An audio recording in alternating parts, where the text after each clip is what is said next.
We want to say good evening and greeting from the United States of America. And for our viewer, we want to say a big thank you for staying tuned. And today we have a big guest in our join us live from Nigeria, and this is Reference Daily News. And we have somebody that have there's no need for introduction. It's somebody that is considered the opposition candidate for 2023 election, and that is Mr. Omoyele Sowore. Welcome, sir. Thank you. First off, I just want to say, how has it been this while being away from your wife and kids for over 3 years now?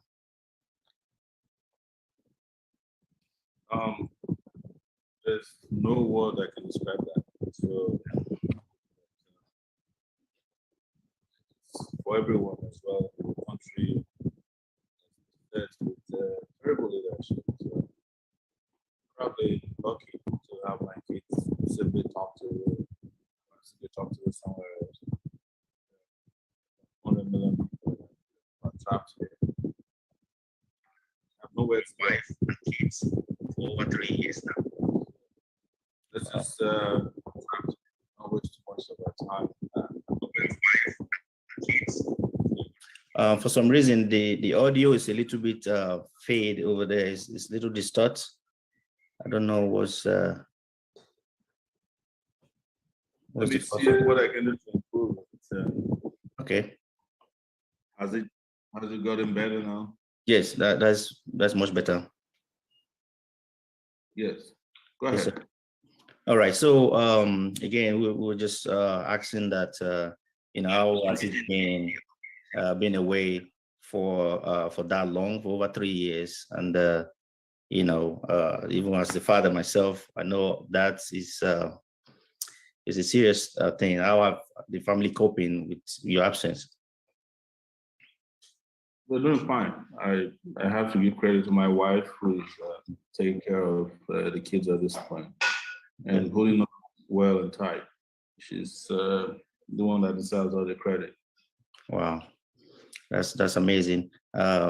So let's dive into it. So tell us about your journey into activism, and what keep you going as a man.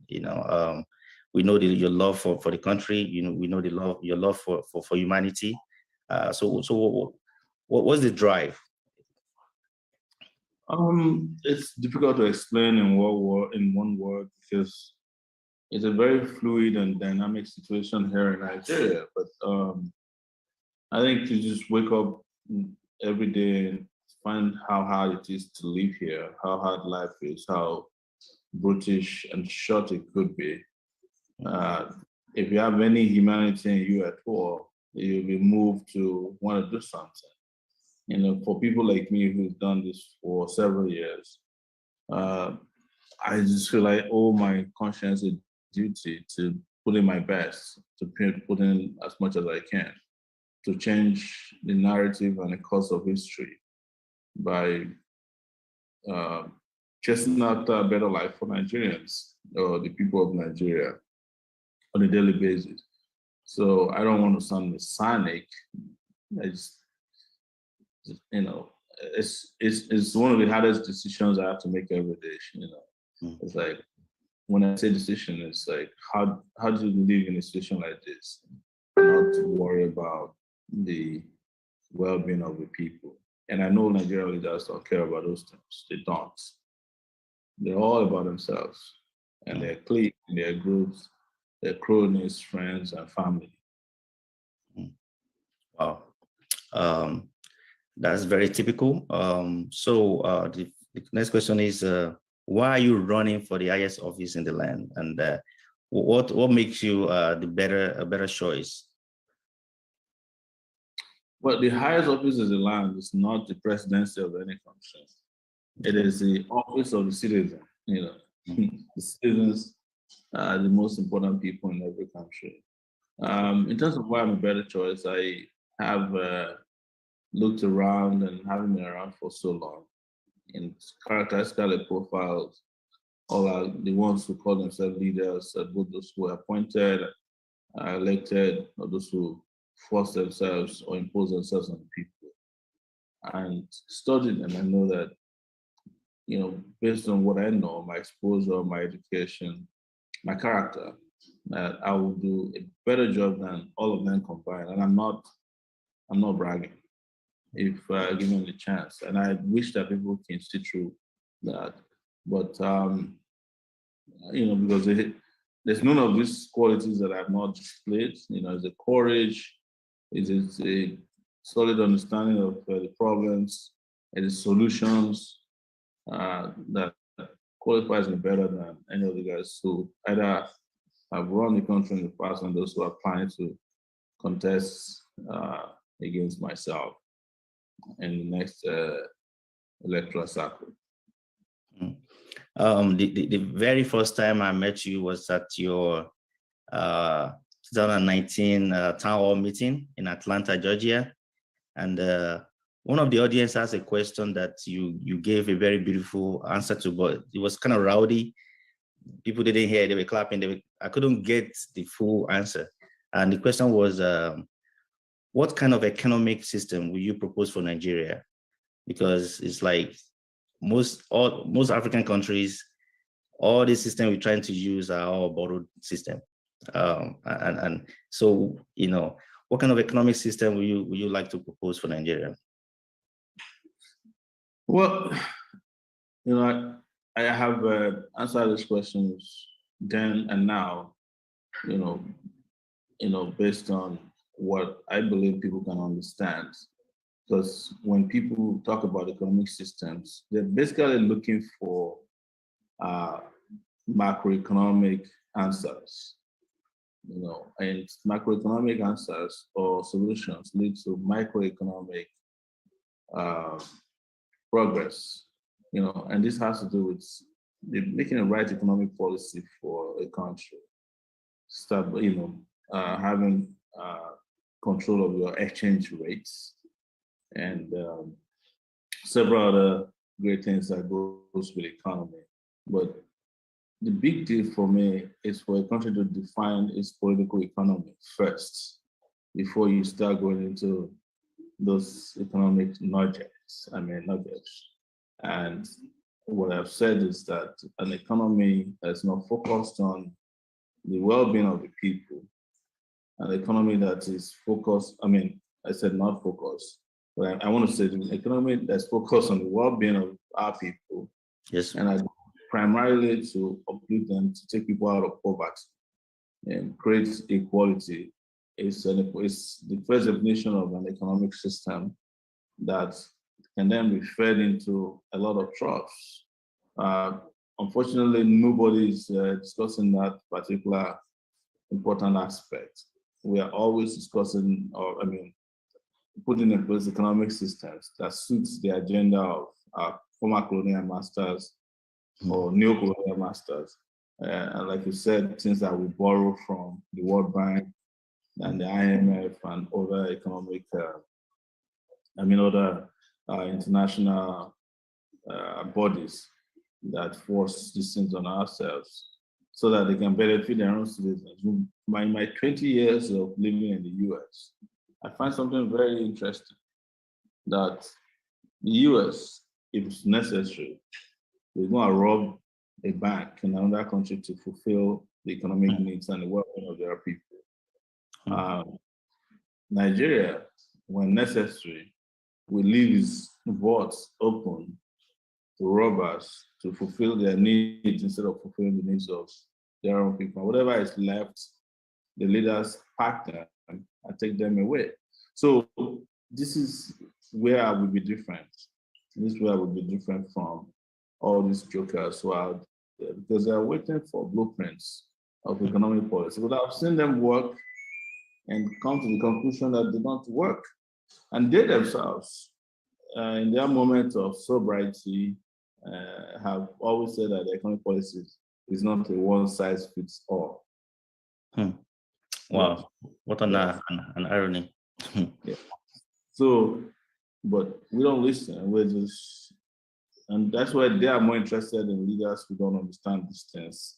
As we're speaking, I'm sure they're looking for another, the West is probably looking for another puppet who can just listen to all these young graduates working on their IMF who will work with them and tell them, this is what we want you to do.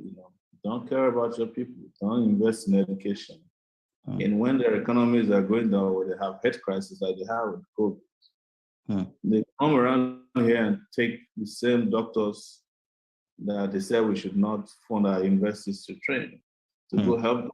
So you understand, if you don't have a complete, deep, fundamental understanding of how the world works, you can't even start to dream of an economic system that will work for young people.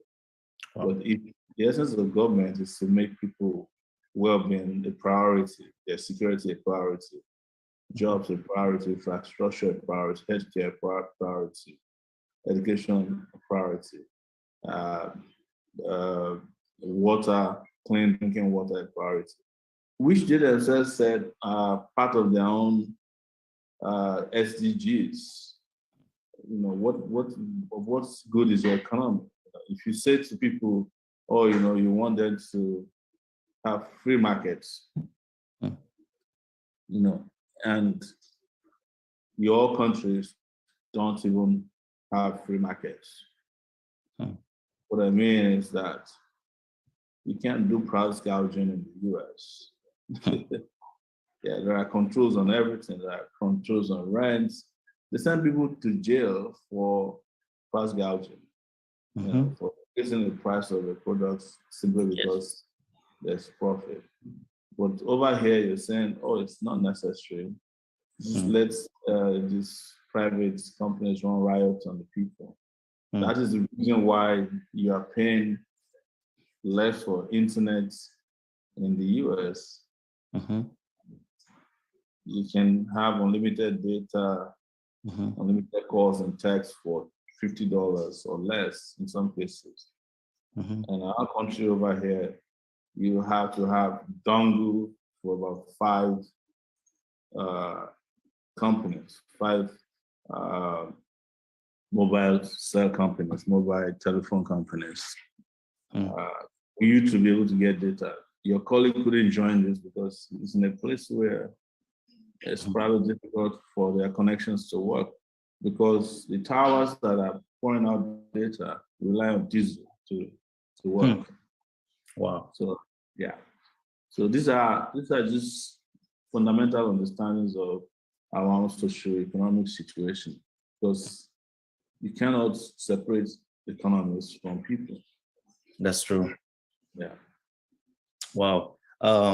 Last week, I believe, after your first visit to Ondo State, Akure, you said that the right time to challenge those in power and bring those with fresh ideas, fresh blood, and initiatives that can change the narrative of Nigeria. Do you think the Nigerians, especially the youth, do you think they are ready to fight for their rights, to confront these bad leaders? Do you think they are ready? Are they showing concern?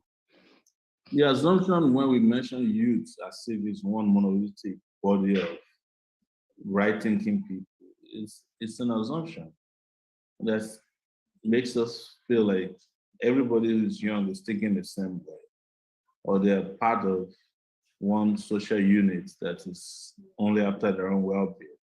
That's not the case. It's not the case in Nigeria. It's not the case anywhere.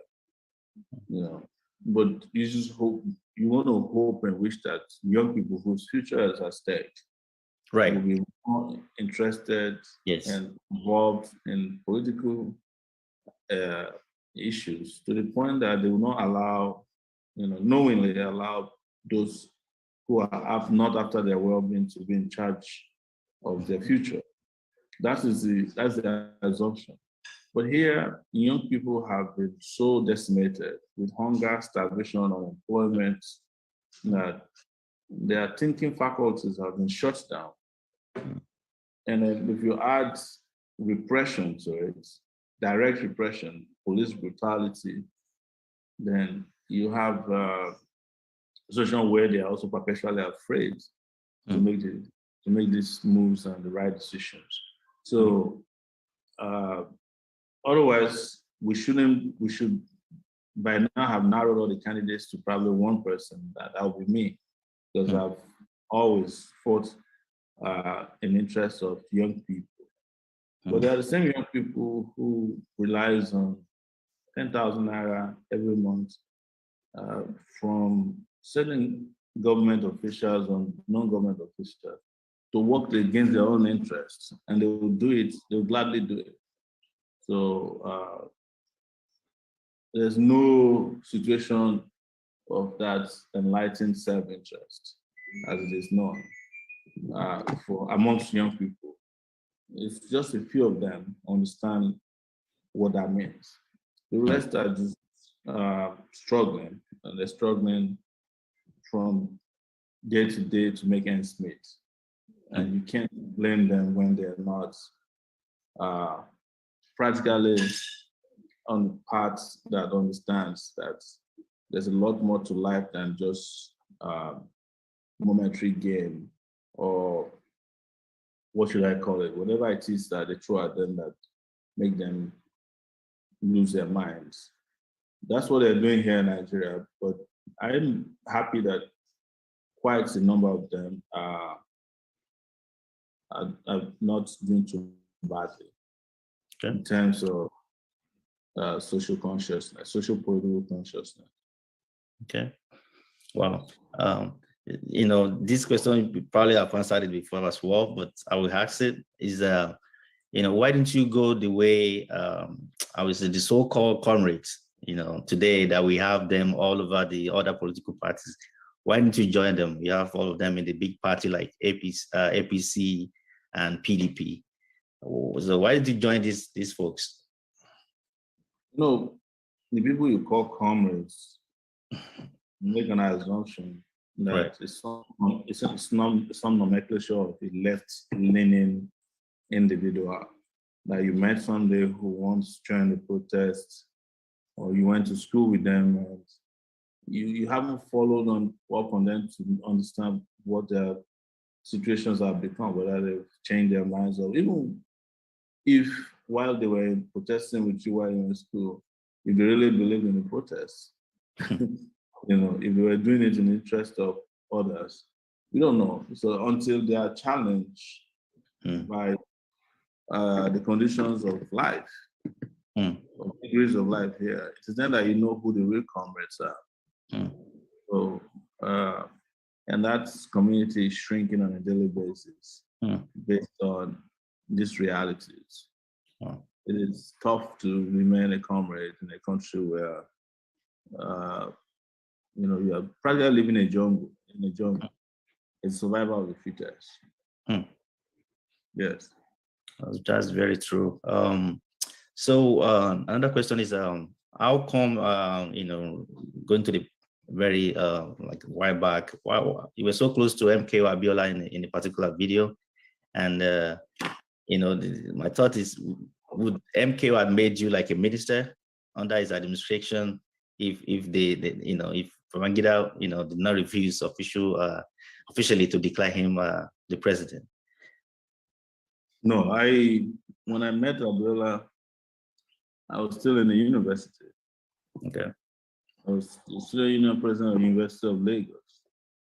Interestingly, I was initially opposed to Abiola's candidature. So I didn't participate. I wasn't a member of his political party. We came into the picture after his election was annulled by Babangida and the military. Our primary goal at that time was to get the military out of the way and establish democratic rule. And that's what I was talking about, enlightened self-interest. We were acting to support him so that our own future could be guaranteed as well. I wouldn't have joined his party. I wasn't a member of his party, and I wouldn't have accepted even a position from his government. We had our own parts very clear, and his own part was clear. But our parts merged when we were both fighting against political injustice against, over his election. I had no intention. I wasn't part of his inner circle. I wasn't going to sleep in his house. I just attended those events, organized protests to ensure that his election mandate was not thrown out of the window. And it didn't happen. But even if it did, I had no expectations, I had no interest, and I wouldn't have joined the government. Wow, interesting. So let's go to parties now. There's a lingering crisis in AAC, your party, and as to your position as the national chair, and one Leonard Zenwa claimed that you were expelled. How true, sir? I hate to even address these issues. Okay. Because they're a distraction. What you should understand is that since 2018, when I founded a party alongside some comrades, and we came out in the open, challenging the status quo, bringing out firebrand ideas that never been heard about in Nigeria, but traveling around Nigeria and infecting the populace with our ideas, the possibilities that are out there for better living. The political class in Nigeria were alarmed that these guys are coming in with trouble. And they've been after us, or after me in particular, since that moment. The idea that this particular individual you mentioned was brought in sponsor to hijack the party had always been the nature of the Nigerian political environment. When the party is vibrant, uncompromising, doesn't want to sell out, they look for somebody within the party to say, oh, we no longer support this person who is the leader of the party, who is the founder of the party. In fact, I was told when the party was registered that I should understand that there is no political party founded by anyone. There's nobody who founded the party who is in charge of their party today in Nigeria. The government will always come in and hijack the party. Other political parties will hijack the party. Ours has been probably the only party they haven't been able to hijack as successfully as they had wanted. So all those issues are related to that in general. So, but we are in charge of our party members. We just submitted our party membership register a few days ago. So I know they accepted it because we are the only people who legitimately registered people, yes, in the party and have legitimate records. They know all these things. But what has happened is to look at the trajectory of my life political journey since 2018, that starting from when I started campaigning, I was barred from entering some places. I was tear gassed in the palace. I was prevented from participating in election debates. It was like a massive gang up. And when I was done with the election and I told Nigerians that we need a revolution, it was gathering momentum. I was arrested, detained. I was then restricted to the city of Abuja. My brother was shot and killed. I was shot at. My nose bridge was broken. There's nothing they haven't done. That would explain to you contextually why now they've realized that people are turning in our direction. They brought up a press statement that I'm not the chairman of the party I founded. So it should explain to you where all that is coming. They're more interested in what I have to say, what I have to do in this election cycle, than they're interested in their own political parties. And they want to try everything they can to stop it. That's what you're saying. And they pump a lot of money behind this. But that will fail ultimately. So for like people watching right now that will like have interest to even join the party, because some youth, obviously everybody's they're tired of these shenanigans and the old same old. So when is end gonna come to this, that people like that will be able to be separated from the party, and there'll be clear information? Well, don't let me lie to you. As long as the party is doing what is right, is the party close to the heart of the people. they won't give up. They'll keep fighting. They'll do everything they can. So telling you that that would happen overnight, even if Leonard is removed today, another person will, pop up. They're very interested in a political party that is also a liberation movement at the same time. And you hardly find that in any society where a political party is the place for a movement that wants to liberate a country. So being a political party means that they have official control over the administrative idea. I mean, they have administrative controls over your party. So they leveraged on that to cause confusion, to slow you down. But ultimately, they will be defeated. I have no doubt about that. Awesome. So are you ready to join forces with other presidential aspirants, if need be, to work together?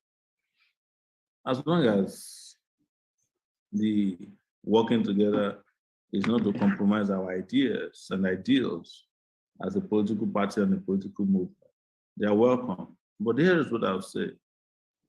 If you're expecting me to join APC presidential candidate or PDP presidential candidate, any of these parties out there who have no clear idea on how to liberate Nigeria or make things work for the people of Nigeria, you can perish your thoughts.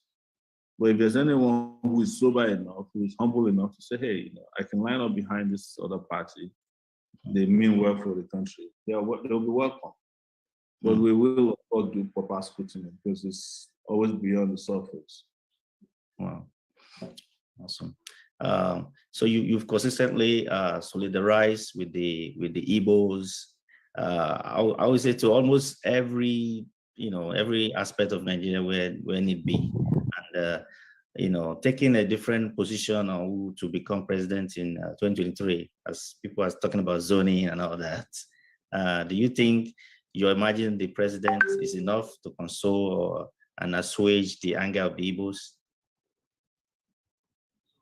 It's wrong to say the Igbos are the only ones who are angry in the country. Everybody is angry. Your audio is a little fade over there. Okay. Give me a second. Okay. Hear me? Yes, we can hear you now. So the Igbos are not the only people who are angry in Nigeria. Of course. It's wrong to say Igbos are. The Yorubas are, Irons are, Hausas are. It depends on which part of your life Nigeria happens to you. So, but the Igbos are probably the most, or the Biafrans are most organized in saying, we no longer want to stay in Nigeria. We don't believe in this entity called Nigeria. We want to live, have our own separate states. And they turn the guns on them.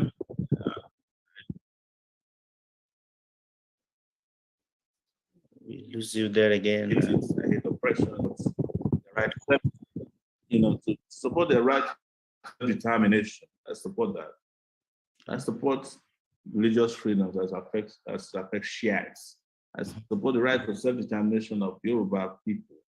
I support the right of the Niger Delta region people to control the bulk of their resources.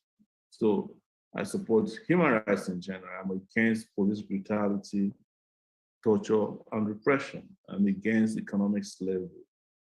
I'm against usurpation of powers and the drawing of lines of separation of powers. So that's why you find me everywhere at all times, putting my life on the line to ensure that people are not cheated. Wow, awesome. So this is going to be my final question. I know the time has been well spent, and so how are you engaging the masses differently this time? Have you learned anything new from your earlier election? I have.